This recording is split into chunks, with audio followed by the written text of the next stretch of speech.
హల్లెలూయా. దేవుని నామానికి స్తోత్రం కలుగును గాక. మంచిది. 2025 సంవత్సరము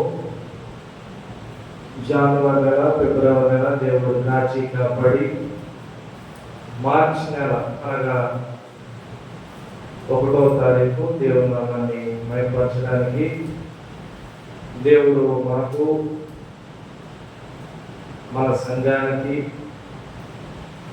అలాగే మన కుటుంబాలకు దేవుడు అనుగ్రహించి సజీవులుగా ఉంచినందుకు మొదటిగా దేవుని నామాన్ని స్తుతిస్తూ దేవునికి వందనాలు తెలియపరుస్తూ ఉన్నాము. అలాగే కూడిన ప్రతి ఒక్కరు కూడా ప్రభువైన యేసుక్రీస్తు నామమున అందరికీ వందనాలు. దేవుడు మనందరిని కూడా దీవించి ఆశీర్వదించును గాక. దేవుని పరిశుద్ధ గ్రంథాలను అందరూ తెరిచి యోహాను సువార్త మనందరికీ పరిచయం కలిగిన మాటలను ఈ రాత్రి సమయంలో జ్ఞాపకం చేయాలని నేను ఆశపడుతున్నాను. ఎక్కువ సేపు కాకుండా, ఎందుకంటే ఈ సమయం అందరికీ నిద్ర వచ్చే సమయం కాబట్టి 40 నిమిషాల్లో క్లుప్తంగా నా సందేశాన్ని ముగింపులోకి తీసుకొస్తాను. చూడండి, పరిశుద్ధ గ్రంథాలను మనందరూ తెరిచి యోహాను సువార్త 3వ అధ్యాయము 16వ వచనంలో యాకోబు భక్తుడు ఈ రీతిగా తన మాటలను రాయటం అనేది జరిగింది. ఏమని అంటాడు అంటే, దేవుడు లోకమును ఎంతో ప్రేమించెను కాగా ఆయన తన ద్వితీయ కుమారునిగా పుట్టిన వారి యందు విశ్వాసం నుంచి ప్రతివాడు నశింపక నిత్య జీవము పొందినట్లు యేసు ప్రభుని అనుగ్రహించెను. ప్రేమగల తండ్రి, జీవం కలిగిన యేసయ్యా, 2005 సంవత్సరంలో కూడా 25 సంవత్సరంలో కూడా జనవరి, ఫిబ్రవరి కాచి కాపాడి మమ్మలను, మా కుటుంబాలను, సంఘానికి వస్తున్న ప్రతి ఒక్కరిని మీరు కాచి కాపాడి మార్చి నెల అనగా 3వ నెల 1వ తారీఖు శనివారము ఈ రాత్రికాల సమయంలో మీ నామాన్ని స్తుతించడానికి కూడి ఉన్న సంఘాన్ని బట్టి నీకు వందనాలు, స్తోత్రాలు. పాటల్లో, ఆరాధనలో తోడుకున్నారు. నీ దాసుడు మీ పక్షంగా నిలబడి మాట్లాడుతున్న ప్రతి మాటను తండ్రి, కుమార, పరిశుద్ధాత్మ క్రియక దేవునిగా మీరు మాట్లాడండి. మానవ స్వరం వరకు చేసి పరిశుద్ధాత్మ స్వరం నాకు అందించండి. నాతో, మాతో కూడిన ప్రతి ఒక్కరితో, ఇంకా రాబోతున్న ప్రజలతో నిత్యముగా ఈ రాత్రి నీ వాక్యం ద్వారా మాట్లాడి విరామానికి మహిమ, ఘనత, ప్రభావాలు పొందండి. వచ్చిన మా ప్రియులను, ప్రజలను దీవించండి. ఇంకా రాబోతున్న ప్రజలను కూడా దీవించండి. నేనంతా ప్రభా నీ కృప మా అందరి మీద మెండుగా ఉండలాగా, ఈ సంవత్సరం అంతా నీ కృప మెండుగా మా అందరి మీద ఉండలాగా సహాయం చేయమని, మహిమ, ఘనత, ప్రభావాలు మీరు పొందుకోమని యేసు నామమున అడిగినవన్నీ పొందుకున్నాము మా తండ్రి. ఆమేన్. దేవుని యోహాను సువార్త 3వ అధ్యాయము 16వ వచనంలో ఈ రీతిగా రాశాడు. మనందరికీ తెలుసు కదా, దేవుడు లోకాన్ని ఎంతో ప్రేమించాడట. దేవుని ప్రేమల గురించి నేను చెప్పే ముందు కొన్ని విషయాలు చెప్పాలని ఆశపడుతున్నాను. ఉపమానంగా ఒక వ్యక్తి తన భార్యను ప్రేమించడం ద్వారా భార్య కోసం ఏం చేశాడో తెలుసండి? తాజ్ మహల్ కట్టాడు. కొన్ని కోట్ల రూపాయలు పెట్టి ఢిల్లీలో, ఆగ్రా. ఇక్కడే ఊరు చెప్పకూడదు, మళ్ళీ నన్ను ప్రార్థన అయ్యాక అడుగుతారు. ఇక్కడే పక్కనే ఉన్న ఊర్లో ఒక అమ్మగారు, ఒక అయ్యగారు పుట్టినరోజున అయ్యగారికి ఏం చేసిందంటే యాపిల్ ఫోన్ కొనిపెట్టింది. అంటే యాపిల్ ఫోన్ అంటే ఇప్పుడు ఉన్న కొంతమందికి, పెద్దవారికి తెలియకపోవచ్చు. యాపిల్ ఫోన్ అంటే స్మార్ట్ ఫోన్. దాని ఖరీదు ఇంచుమించు 1,50,000 ఉంటుంది. అలాగే తల్లిదండ్రులు కూడా చిన్న బిడ్డలను ప్రేమిస్తూ ఉంటారు. వారికి మంచి మంచి వస్త్రాలు కొనిపెడుతూ ఉంటారు. లక్ష రూపాయలు ఫీజు పెట్టి వారిని ఉన్నత అభ్యాసం చేయడానికి, ఉన్నత చదువులు వారికి నేర్పించాలని వేల రూపాయలు, లక్షల రూపాయలు పెట్టి వారిని చదివిస్తూ ఉంటారు. మంచిది, తప్పేం కాదు. అలా ఇంకా మనం చూస్తే హాస్టల్ నుంచి వచ్చిన చిన్నపిల్లలు కానీ, వివాహమై అత్తగారింటికి వెళ్ళి మళ్ళీ పుట్టింటికి వచ్చిన అమ్మాయికి కానీ ఏమి ఇష్టమో కలుపుకొని చక్కగా పాయసం ఇష్టమైతే పాయసం, చక్కగా మాంసాహారాలు ఇష్టమైతే మాంసాహారం, ఇవన్నీ వండి పెట్టడానికి తల్లిదండ్రులు ఎంతగానో ప్రేరేపింపబడుతూ ఉంటారు. ఇందులో ఏమున్నది అని అంటే ప్రేమ ఉన్నదని జ్ఞాపకం చేస్తూ ఉన్నారు. ఎవరి తాజ్మహల్ తన భార్య కోసం ఎందుకు కట్టాడు అంటే ప్రేమ. అయ్యగారిని ప్రేమించింది కాబట్టి అయ్యగారు పుట్టినరోజు ఏం కొనిపెట్టింది అంటే ఒక యాపిల్ ఫోన్ కొనిపెట్టింది. పిల్లల్ని తల్లిదండ్రులు ప్రేమిస్తారు కాబట్టి దినకో కష్టపడి రూప కూడగట్టి దాసి వారిని మంచిగా చదివించాలని చదివిస్తూ ఉంటారు. వారికి మంచి ఇల్లును కూడా కట్టి పెడతారు, మంచి వాహనాలు కూడా కొనిపెడతారు, మంచి వస్త్రాలు కూడా కొనిపెడతారు. అలాగే మంచి ఆహారాన్ని కూడా నా కుమార్తెలు బలంగా ఉండాలని వారికి నచ్చిన ఆహార పదార్థాలు వండి పెడుతూ ఉంటారు. ఇందులో ఏం కనబడుతుంది అని అంటే నా ప్రియమైన దేవుని బిడ్డలారా నమ్మండి, ఇందులో వారి ప్రేమను మనకి వ్యక్తపరిచినట్లుగా కనబడుతున్నది. మంచిది. అయితే దేవుని వాక్యంలోనికి వచ్చినట్లయితే నా ప్రియమైన దేవుని బిడ్డలారా గమనించండి, యోహాను అనే భక్తుడు 3వ అధ్యాయము 16వ వచనంలో దేవుడు లోకాన్ని ఏం చేశాడంటే ప్రేమించాడు. దేవునికి స్తోత్రం, హల్లెలూయా. మీకు తెలుసా, లోకములో ఉన్నదంతా శరీరాశ, నేత్రాశ, జీవపు డమ్ము అని దేవుని వాక్యం సెలవిస్తున్నది. లోకంలో ఉన్నదంతా ఏంటంటే శరీరాశ. ఏమి తిందామా, ఏమి తాగుదామా, ఏం ధరించుకుందామా, ఎలా ఉరుకుదామా, ఎలా పడుకుందామా, ఎలా నడుపుతామా, ఎలా తిడదామా, ఎలా కోపగించుకుందామా, ఎలా హెయిర్ స్టైల్ పెంచుకుందామా, ఎలా గెటప్ పెంచుకుందామా, ఎలా మీసాలు పొద్దున తిప్పుదామా, జీన్స్ ప్యాంట్ కి ఎన్ని బొక్కలు ఉంటే బాగుంటది, ఎంబ్రాయిడరింగ్ షర్ట్ కి ఎన్ని బొక్కలు ఉంటే బాగుంటది. ఇదంతా శరీరాశ. అలాగే నేత్రాశ. ఏమి తిందాం, ఏమి ధరించుకుందాం, ఎన్ని స్టేర్లు బిల్డింగ్ కట్టుకుందాం, ఎన్ని ఎకరాలు కొనుక్కుందాం, ఎంత బంగారం సంపాదించుకుందాం, ఇదంతా నేత్రాశ. జీవపు ఢమ్మం. నేనే పైన ఉండాలి, నేనే అందరికన్నా ఉన్నతమైన స్థానంలో ఉండాలి, ఇది జీవపు ఢమ్మం. పరిశుద్ధ గ్రంథంలో రాశాడు ఏమని అంటే లోకములో ఉన్నది శరీరాశయు, లోకములో ఉన్నది నేత్రాశయు, లోకములో ఉన్నది జీవపు ఢమ్మము అని రాశాడు. ఈ మాట ఎందుకు చెప్పావు చూసిబాబు అని అంటే దేవుడు లోకాన్ని ఎంతో ప్రేమించారు అంటే లోకములో ఉన్నదేంటి, ఇదే కదా. లోకాన్ని ప్రేమించాడు అంటే లోకములో మనకి ఇదే కనపడుతుంది, శరీరాశ కానీ, నేత్రాశ కానీ, జీవపు ఢమ్మము. మరి దేవుడు లోకాన్ని ఎందుకు ప్రేమించాడు అంటే లోకము, భూమి, సృష్టి అన్ని కూడా ఆయన ద్వారా సృష్టింపబడి అని పరిశుద్ధ గ్రంథంలో చాలా స్పష్టంగా రాశాడండి. దేవుడు లోకాన్ని ఎందుకని ప్రేమించాడు అంటే ఎవరు కూడా నశించి నరకానికి వెళ్లకుండా అందరూ యేసు ప్రభుని సొంత రక్షకునిగా అంగీకరించి ఆయన వాక్యాన్ని నమ్మి హృదయపూర్వకంగా యేసుని హృదయంలోనికి చేర్చుకొని నీటి ద్వారా బాప్తీసం పొంది, రక్షణ పొంది, మారుమనసు పొంది, ప్రభు బల్లారలో చేకూర్చుకొని సంఘములో సభ్యురాలుగా ఎదుగుతూ వర్ధిల్లుతూ యేసు ప్రభు వచ్చినప్పుడు ఎత్తబడే గుంపుగా ఉండాలని పరిశుద్ధాత్మ దేవుడు ఎవ్రీడే విశ్వాసం ఏం చేస్తున్నాడు అంటే వాక్యం చేత సంరక్షించుకొనుచు దానిని ఉదక స్నానం చేస్తున్నాడని పరిశుద్ధ గ్రంథంలో బైబిల్లో రాశాడు. దేవునికి స్తోత్రం, హల్లెలూయా. దేవుడు లోకాన్ని ఏం చేశాడు నా ప్రియమైన దేవుడు అంటే ఎంతగానో ప్రేమించాడు. ఇందాక చెప్పాను కదా, కొన్ని ఉపమానాలు చెప్పాను.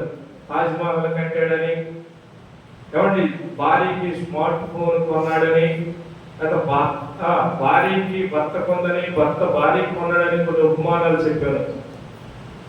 చిన్నపిల్లలకి వాహనాలు కొనిపెడుతూ ఉంటాము, బైకులు కొనిపెడుతూ ఉంటాం, వస్త్రాలు కొనిపెడుతూ ఉంటాం, మంచి మంచి ఆహారం. ఎంత ప్రేమ వ్యక్తపరచడానికి ఒక ఉపోద్ఘాతం, ఒక ఉపమానంగా చెప్పారండి. మరి దేవుడు లోకాన్ని ఎందుకు ప్రేమించాడు అంటే, నిజమే, లోకంలో ఉన్న వారందరూ ఎవరు అంటే దేవుని పిల్లలని 100వ కీర్తనలో రాస్తాడు. ఎవరు రాస్తాడో తెలుసండి? ఒకసారి చూస్తారా?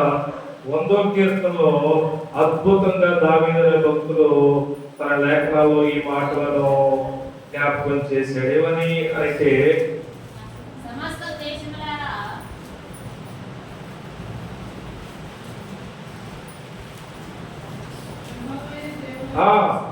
మూడవ వచనం అంటాడు, యెహోవాయే దేవుడని తెలుసుకుని ఆయనే మనల్ని ఏం చేశాడంటండి? పుట్టించాడు. దేవునికి అందరూ స్తోత్రం చెప్తాం. హల్లెలూయా. పుట్టించెను అన్న దగ్గర ఒకటే ఉందో చూడండి. కింద ఆ ఒకటనే మాటకు కుమారుడు అర్థం రాశాడు. ఏమనంటే, మనలను మనమే సృజించుకోలేదంట. మనల్ని మనమే సృజించుకోవాలి. ఈ సొక్కాయ కొట్టాలంటే ఇక్కడ ఎవరైనా టైలర్ ఉంటే ఒక క్లాత్ తీసుకెళ్తే ఆడే కుట్టేస్తారు. అంటే ఒక ఉపయోగం లేని దాన్ని, ఒక ప్యాంట్ కానీ, ఒక షర్ట్ కానీ, ఏదైనా స్త్రీలు కానీ పురుషులు కానీ ఉపయోగం లేని దాన్ని క్రియేటివ్ చేయగలరు. అంటే దాన్ని సృష్టించగలరు.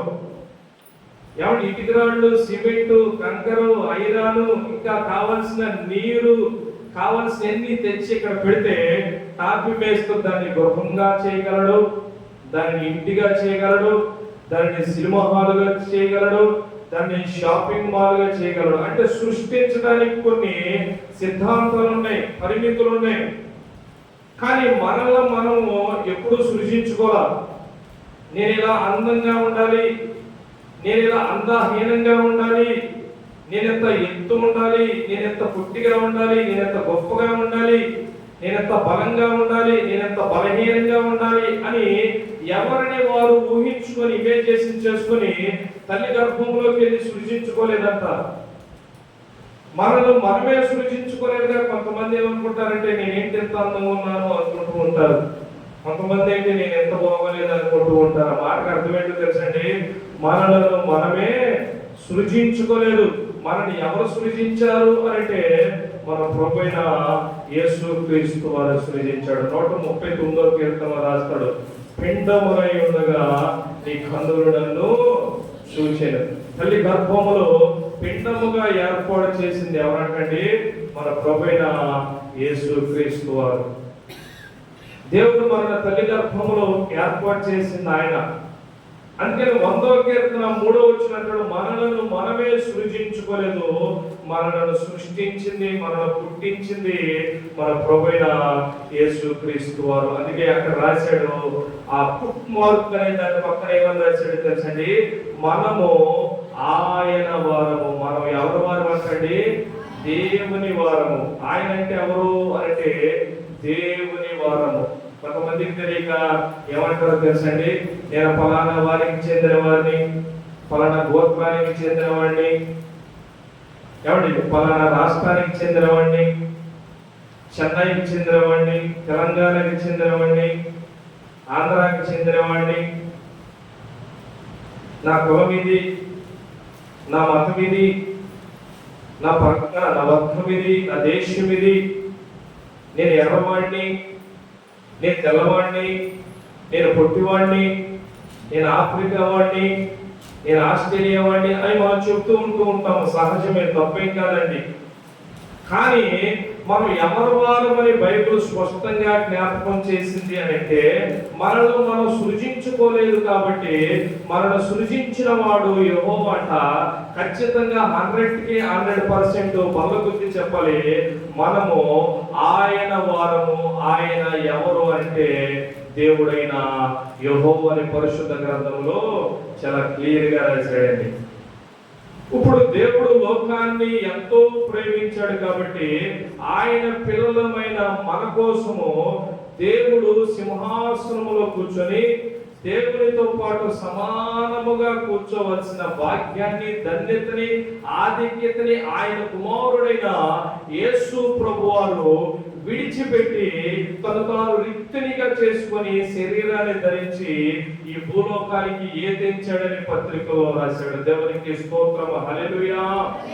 కొంతమందికి డౌట్ రావచ్చు, ఇక్కడ ఉన్న వారికి ఎవరికి రాదండి. కొంతమందికి వచ్చింది, అసలు దేవుడు ఎవరు, యేసు ప్రభు ఎవరు, పరిశుద్ధాత్మ దేవుడు ఎవరని కొంతమంది అడుగుతారు. ఇక్కడ ఉన్న వాళ్ళు కాదండి. వాళ్ళకి ఏమని చెప్పాలి, ఎలా చెప్పాలి, ఏం చెప్తే అర్థమైంది, వాళ్ళకి మనం ఏం చెప్పలేం కదా. అందుకనే వారిని ఏం చేయాలో తెలుసండి, దేవుని మందిరానికి నడిపించాలి. సేవకులు వాక్యం చెబుతున్నప్పుడు వారు వినేటట్లు చేయాలి, మొట్టమొదటి మాట. రెండోది, వారు వ్యక్తిగతంగా ప్రతిరోజు దేవుని వాక్యాన్ని చదివేవారై ఉండాలి. అసలు దేవుడు అంటే ఎవరు అనేది అవగాహన వాక్యం చదువుతున్నప్పుడు వారికి అర్థమైందండి. తర్వాత దేవుడు సృష్టిని ఎలా సృజించాడు, ఆయన ఎలా దేవుడు అయ్యాడని పరిశుద్ధ గ్రంథం చదువుతున్నప్పుడు వారికి క్రమక్రమముగా రోజు రోజు రోజు రోజు అర్థమవుతూ ఉంటుంది. తర్వాత మనిషి అవిధేయత వలన, మనిషి దేవునికి వ్యతిరేకమైన పాపాలు చేయడం వలన మనిషి కోల్పోయిన మహిమను ఏం చేశాడు అనంటే దేవుని దగ్గర నుంచి దూరం అయ్యాడని పరిశుద్ధ గ్రంథంలో రాశాడండి. ఆ కోల్పోయిన మహిమను, ఆ కోల్పోయిన ఐక్యతను, కోల్పోయిన సమాధానాన్ని, కోల్పోయిన సంతోషాన్ని మళ్ళీ కలపడానికి దేవుడే కుమారత్వాన్ని ధరించి భూలోకానికి వచ్చాడని పరిశుద్ధ గ్రంథంలో చాలా స్పష్టంగా రాశాడు. దేవునికి స్తోత్రం, హల్లెలూయా. మూడో మాట అసలు పరిశుద్ధాత్మ దేవుడు ఎవరు అని మళ్ళీ డౌట్ వచ్చింది. యేసు ప్రభువారు నీ కొరకు, నా కొరకు, సమస్త మానవాళి కొరకు దేవుడు లోకాన్ని ప్రేమించి లోకములో ఉన్న వారందరి కొరకు ఆయన నిలువు గీతకి అడ్డగీతకి శిలువ మీదకి శిలువలో చనిపోయి ఏం చేశాడు అంటే మరణించాడు. మరణించి ఆ మరణపు ముళ్ళును విరిచి మరలా మూడవ రోజు మృత్యుంజయునిగా తిరిగి లేచి ఆయన ప్రజలందరి దగ్గరికి వచ్చి ఆయన అతను తాను ప్రజలందరికీ ఏం చేశాడు అంటే కనపరుచుకున్నాడు. కనపరుచుకొని తండ్రి చిత్తము, తండ్రి సమయం అయిపోయినప్పుడు యేసు ప్రభువారు ఆరోహణమై పరలోక రాజ్యానికి వెళ్ళిపోతున్నప్పుడు అక్కడ ఇంచుమించు 5,000 మంది పురుషులు, 5,000 మంది జన సమూహము అక్కడ యేసు ప్రభుని అయ్యా నువ్వు వెళ్ళిపోతే మేమేం చేయాలి అంటే, నేనుండు స్థలంలో మీరుండులాగా మీ కొరకు స్థలములను సిద్ధపరచ వెళ్ళుచున్నాను అని యేసు ప్రభువారు చెప్పాడు. అయితే మరి మేము ఎలా ఉండాలి అంటే, మీరేమి బాధపడొద్దు, మీరేమి కంగారు పడొద్దు, మీరేమి జడియొద్దు, మీ హృదయములను నిబ్బరపరచుకోండి, మీకు ఒక మాట చెబుతున్నాను అన్నాడు యేసు ప్రభువారు. ఆ మాట ఏంటో మీ అందరికీ తెలుసు. నేను వెళ్ళిపోతున్నాను కానీ ఆదరణకర్తను మీకు ఉంచి వెళ్తున్నాను అన్నాడు. దేవునికి స్తోత్రం చెప్తాం, హల్లెలూయా. ఆదరణకర్త అంటే ఎవరో, పాపం చేయొద్దు అని ఆదరణకర్త లోపల చెబుతా ఉంటాడు. పాపం చేస్తానే ఉంటాం అంటే అర్థం ఏంటి అంటే, అది హోలీ స్పిరిట్, పరిశుద్ధాత్మ సహవాసం అని బైబిల్ గ్రంథంలో చాలా స్పష్టంగా రాశాడండి. దేవుడు ప్రారంభం నుంచి ఉన్నాడు, దేవుడుగా ఉన్నాడు. రెండోది యేసు ప్రభుగా ఉన్నాడు. మూడోది ఆదరణకర్తగా పరిశుద్ధాత్మ దేవుడు ఉన్నాడు. ఈ మూడు కలిపితే త్రియేక దేవుడని బైబిల్ గ్రంథం మనందరికీ జ్ఞాపకం చేస్తున్నది. చాలా మంది రాంగ్ డిటేషన్ కి తీసుకెళ్తున్నారు. ఇది చాలా మంది తప్పుడు సిద్ధాంతమైన లోకంలో చాలా మంది ముగ్గురు దేవుడు ఉండటం ఏంటి అని లోకంలో చాలా మంది ప్రస్తావనలు తేవటం, డెబిట్లు తేవటం, క్రైస్తవం మీద బురద జరగటము, ఎవరి గొడవలు చేయటము లోకంలో భయంకరమైన విపత్తులు మనం చూస్తూ ఉన్నాము.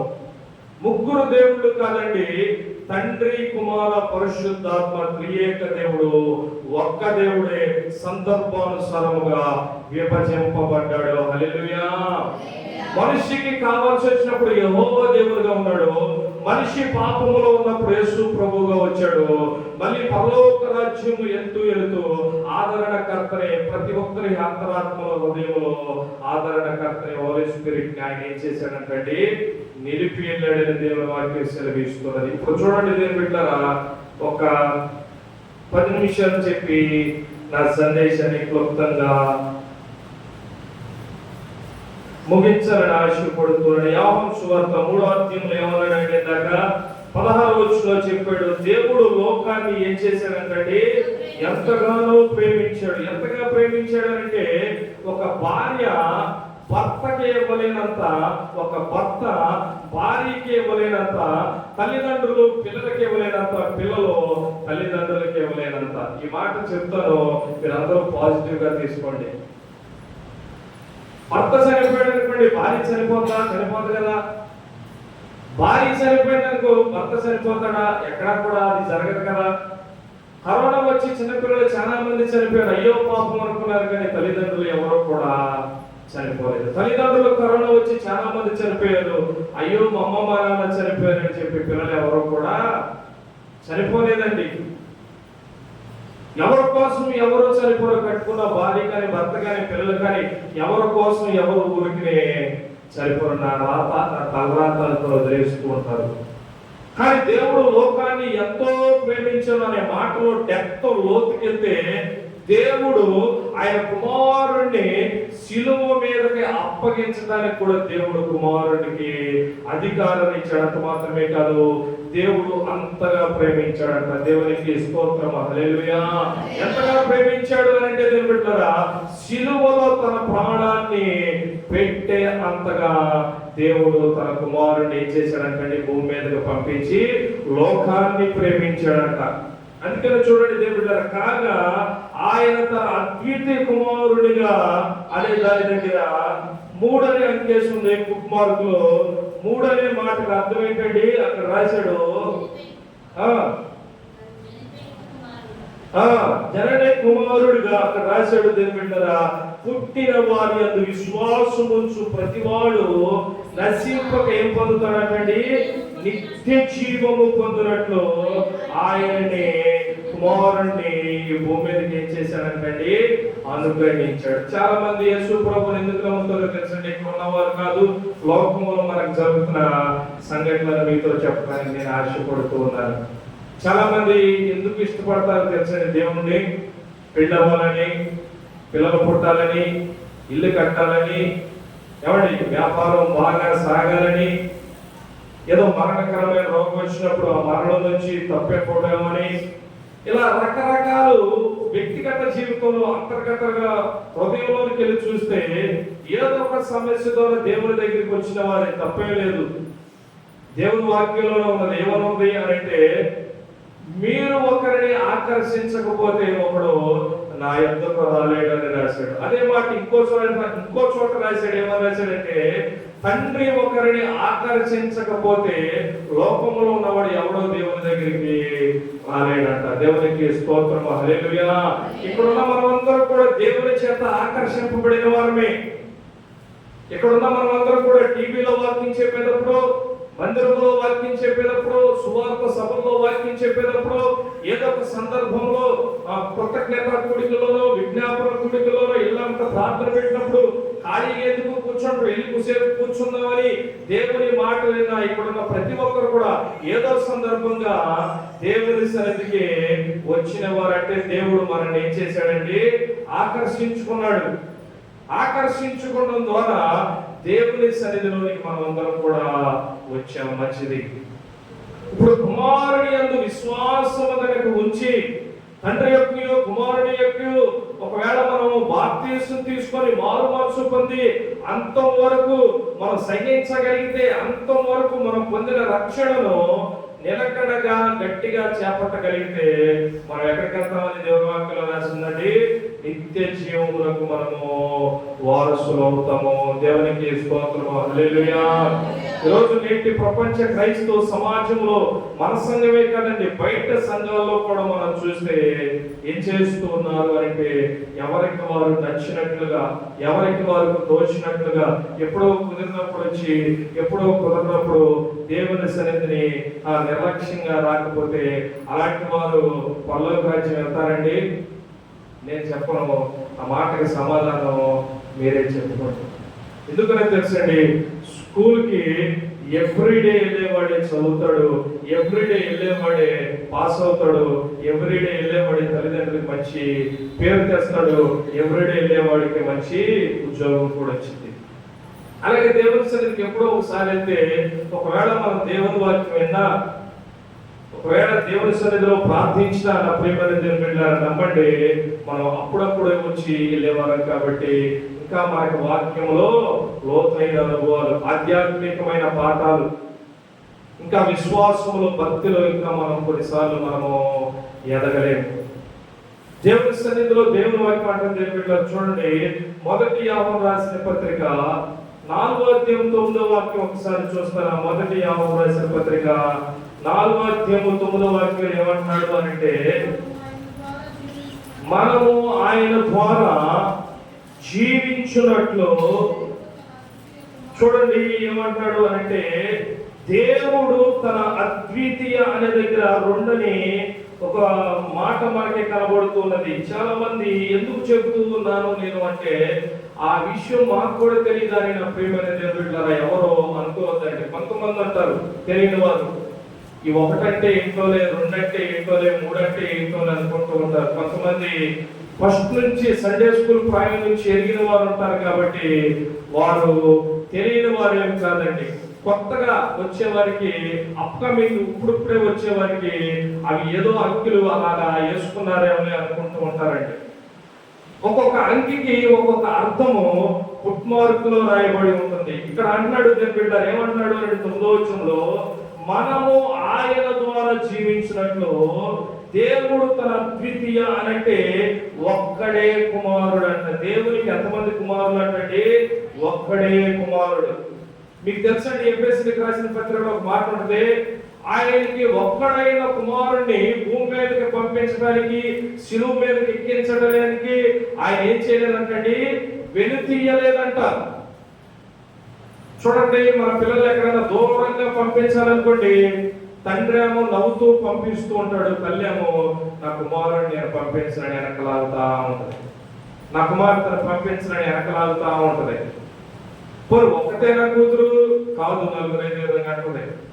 పోనీ ఒక్కడైనా కొడుకు, 4-5 కొడుకులు ఉంటారు, ఆల్రెడీ వాళ్ళ ఇంట్లో కనుక్కుంటానే ఉంటారు, తిప్పుకుంటానే ఉంటారు. ఎంతమంది పుట్టారని కాదండి, తల్లి ప్రేమ తండ్రి ప్రేమ అలా ఉంటది.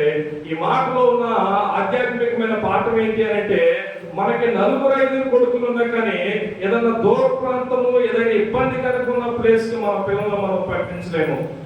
ఎఫెసీయులకు రాసిన పత్రికలో అదే రాశాడు, ఆయనకి ఒక్కడైన కుమారుణ్ణి భూమి మీదకి పంపించడానికి కానీ, శిలువ మీదకి ఎక్కించడానికి కానీ ఆయన వెనుతీయలేదంట. అంటే ఏమీ కూడా ఆలోచించకుండా యేసు ప్రభుని ఈ భూమి మీదకి పంపించాడంట. అందుకని అక్కడ రాశాడు, ఆయనకి ఎంతమంది కుమారులు అంటే ఒక్కడే కుమారుడు. దేవునికి స్తోత్రం చెప్దాం. హల్లెలూయా.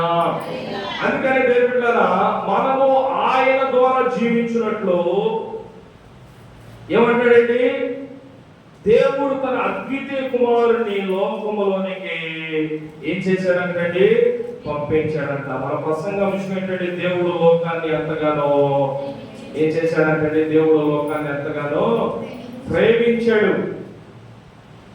ఇక్కడ రాశాడు ప్రియమైన దేవుడు అద్భుతమైన మాట, కుమారుని లోకములోనికి పంపించాడు. అక్కడ కంటిన్యూ చేస్తే, దీని వలన దేవుడు మన యందుంచిన ప్రేమ ఏం చేయబడిందంటండి, ప్రత్యక్షపరచబడింది. ప్రత్యక్షపరచబడటం అంటే ఏంటో తెలుసండి, తెలుగులో బయలుపరచబడటము. హల్లెలూయా. నా విశ్వరూపం చూపిస్తా అంటామంటారు కొంతమంది ఇంట్లో. విశ్వరూపం అంటే అర్థం ఏంటి అని అంటే, తాగితే బయటకు వస్తాడు, అమ్మ అమ్మ అంటాడు, నాన్న నాన్న అంటాడు, తాగాడు అనుకోండి నీ అమ్మ అంటాడు. అంటే ఏంటండి? బయలుపరచబడటం అనేది అర్థం. యేసు ప్రభు అలాంటి వాడని కాదండి, ఉపమానం చెప్పాను. ప్రత్యక్షపరచబడటం అంటే కనపడని దానిని కూడా బయలుపరచడం అంటారు. కొంతమంది కళలు వస్తూ ఉంటవి. ఈ కళకు అర్థం ఏంటని తీసుకొచ్చి కొన్నిసార్లు అయ్యగారికి కానీ అమ్మగారికి కానీ నాకు కానీ చెబుతూ ఉంటారు. అంటే ఆ కళ ప్రత్యక్షపరచబడుతూ ఉంటుంది, కానీ ఆ కళకే బయలుపరచబడటం అంటే వివరణ తెలియదు కొంతమందికి. వివరణ తెలియాలి అని అంటే దేవుని సన్నిధిలో ఏం చేయాలండి? మోకరించి ప్రార్థన చేయాలి. ఆ కళ మంచిది అనుకోండి, అది జరుగులాగా మనం ఏం చేయాలి? ప్రార్థన చేయాలి. ఆ కళ చెడ్డదనుకోండి, ఏంటో ఇలా జరిగింది, ఏంటో ఇలా కళ వచ్చింది, ఎప్పుడు జరిగిందో ఈ కీడు అని ఆ కీడు కోసం మనం ఎదురు చూడకూడదు. నా ప్రియమైన దేవుని బిడ్డలారా, ఆ కీడు ఆగిపోలాగున హిజ్కియాలాగున గోడ తట్టు ముఖము తిప్పుకొని కన్నీళ్లు విడుచుచు మనం ప్రార్థన చేస్తే రాబోయే కీడుని దేవుడు అడ్డుగోడ వేసి ఏం చేస్తాడండి? ఆఫ్ చేస్తూ ఉంటాడు. దేవునికి స్తోత్రం, హల్లెలూయా. చూడండి, పేతురు రాసిన పత్రిక 2వ అధ్యాయం 24వ వచనము మనం చూసినట్లయితే, పేతురు రాసిన పత్రిక 2వ అధ్యాయము 24వ వచనం ఒక చక్కని మాట పరిశుద్ధాత్మ దేవుడు ఈ రీతిగా రాశాడు. ఏమని అంటే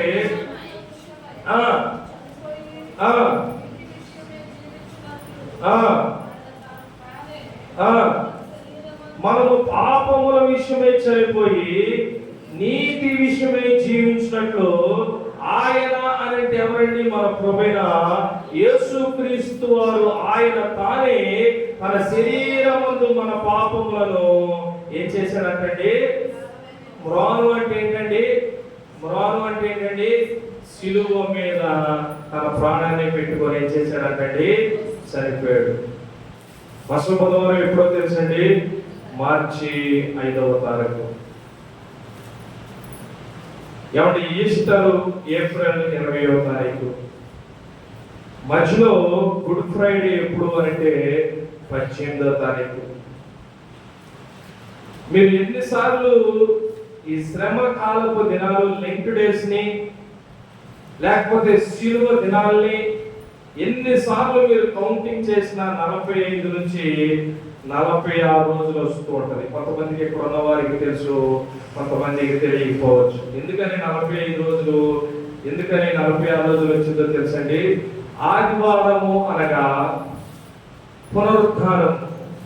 పునరుత్థానాన్ని శ్రమకాలము దినాల్లో కలపకూడదండి, లెంట్ డేస్ లో కలపకూడదు, శిలువ దినాలలో కలపకూడదని బైబిల్ పండితులు, బైబిల్ ఎరిగిన వారు బైబిల్ గురించి ఏమని చెప్పారు అంటే, అబ్బాయి మన పితరుల కాలం నుంచి కూడా ఆదివారము పరిశుద్ధ సంఘపు దినముగా మనం ఆరాధించాం కదా, మన సంఘంగా కూడుకున్నాం కదా, మన పశువులు కానీ, ఎడ్లు కానీ, గొడ్లు కానీ, మేకలు కానీ సమస్తం విడిచిపెట్టి పరిశుద్ధమైన దేవాలయంలో కూడుకున్నాం కదా. మళ్ళీ ఈ లెంట్ డేస్ ని, ఈ పరిశుద్ధ దినాన్ని, విశ్రాంతి దినాన్ని మళ్ళీ శిలువ దినాల్లో కలపడం ఎందుకని ఆ 40 రోజుల్లో కౌంటింగ్ చేసిన 5 ఆదివారాలను 6 ఆదివారాలను విభజించి మొత్తము 46 వచ్చేటట్లుగా చూసి 6ని 5ని పక్కన పెట్టి మిగిలిన కాలాన్ని 40 డేస్ ఫాస్టింగ్ ప్రేయర్ అన్నారు. దేవునికి స్తోత్రం, హల్లెలూయా. ప్రాణం మీద ఏం చేశాడు అంటే యేసు ప్రభువారు సిలువలో మరణించి నీ కొరకు నా కొరకు ఏం చేశాడంటే చనిపోయాడు. యోహాను సువార్త 3వ అధ్యాయం 16వ వచనంలో రాశాడు. ఏమని రాశాడంటే, దేవుడు లోకాన్ని ఏం చేశాడంటే ఎంతగానో ప్రేమించాడు. ఇప్పుడు అంటాడు, కాగా తన ద్వితీయ కుమారునిగా పుట్టిన వాని యందు విశ్వాసముంచు ప్రతివాడు కూడా నశింపక నిత్య జీవము పొందినట్లు యేసు ప్రభుని కుమారుణ్ణి తండ్రి అయిన దేవుడు మనకి అనుగ్రహించాడని లేఖనాల్లో చాలా స్పష్టంగా రాయబడింది. దేవునికి అందరూ స్తోత్రం చెప్తాం, హల్లెలూయా. నా ప్రియమైన దేవుని గమనించండి, దేవుడు లోకాన్ని ఎందుకని ప్రేమించాడు అంటే, లోకములో ఉన్నదంతా శరీరాశ, నేత్రాశ, జీవపటము నిజమే, కానీ దానితో పాటు లోకములో ఎవరున్నారు అంటే నీవు, నేను, మనము ఆయన చేతులతో తయారు చేయబడిన మనమందరము లోకములో ఉండి లోకములో ఉన్న ప్రతి దానికి మనం ఎలా అయిపోయామంటండి భక్తుడు దావీదు రాశాడు, జిగటగల దొంగ ఊబిలోనికి వెళ్ళిపోయామంట, నాశనకల దొంగ ఊబిలోనికి వెళ్ళిపోయామంట, పాపంలోనికి వెళ్ళిపోయామని రాశాడు. ఒక్కొక్క భక్తుడు ఒక్కొక్క వేరేషులో తనకి అనుకూలించిన పదాలను బట్టి, పరిశుద్ధాత్మ ప్రేరణ బట్టి వారు తన లేఖనాల్లో రాయడం అనేది జరిగిందండి.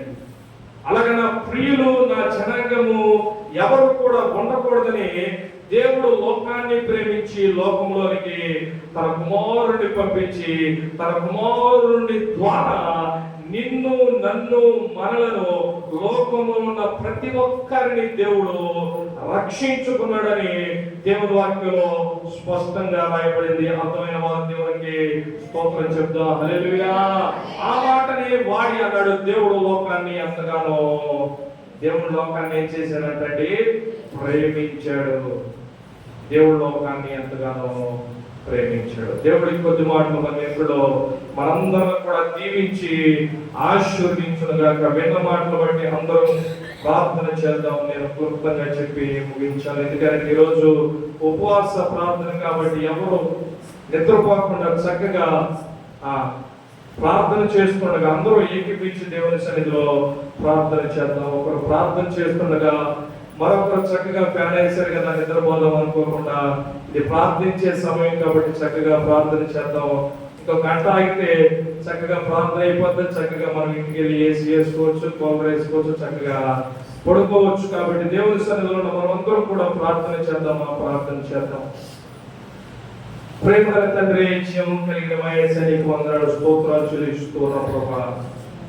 ఈ 2025 సంవత్సరంలో కూడా జనవరి, ఫిబ్రవరి కాచి కాపాడి మార్చి నెల 1వ తారీఖు చూసే ధన్యతని భాగ్యాన్ని మాకు ఇచ్చావు ప్రభా. 2024లో ప్రభా 2025 సంవత్సరం కోసం ఎంతగానో మేము ఎదురు చూసాము. 2025లోనికి మమ్మల్ని, మా కుటుంబాన్ని, సంఘాన్ని ప్రవేశింపజేసి జనవరి, ఫిబ్రవరి ఆయన ముగించడానికి మీరు సహాయం చేశారు.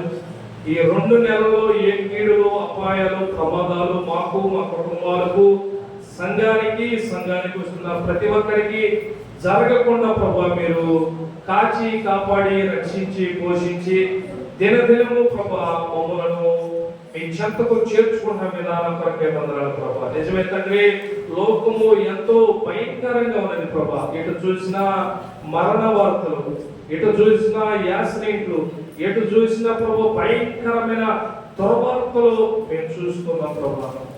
ఈ రోజున్న వారు రేపు ఉండలేదు, రేపున్న వారు ఎల్లుండి ఉండలేదు ప్రభా. గడిచిన 2 నెలల్లో ఎంతో మంది మా ప్రియులు చనిపోయినప్పటికీ, లోకంలో ఉన్న వారు చనిపోయినప్పటికీ ఈ ఉచితమైన కృప, ప్రేమ, దయాలత్వము, కనికరము, జాలి అందరి మీద ఉండటం వల్ల ప్రభా మేము ఇంకా నిర్మూలము కాకున్న వారమై ఆయన సజీవులుగా ఉన్నందుకు నీకు వందనాలు, స్తోత్రాలు చెల్లిస్తున్నాం ప్రభా. నీ కృప కొరకై వందనాలు ప్రభా, నీ ప్రేమ కొరకై వందనాలు ప్రభా. ఈ మార్చి నెల అంతా ప్రభా దీవెనకరంగా, ఆశీర్వదకరంగా, మేలుకరంగా, ప్రయోజనకరంగా ఉండేలాగా సహాయం చేయండి.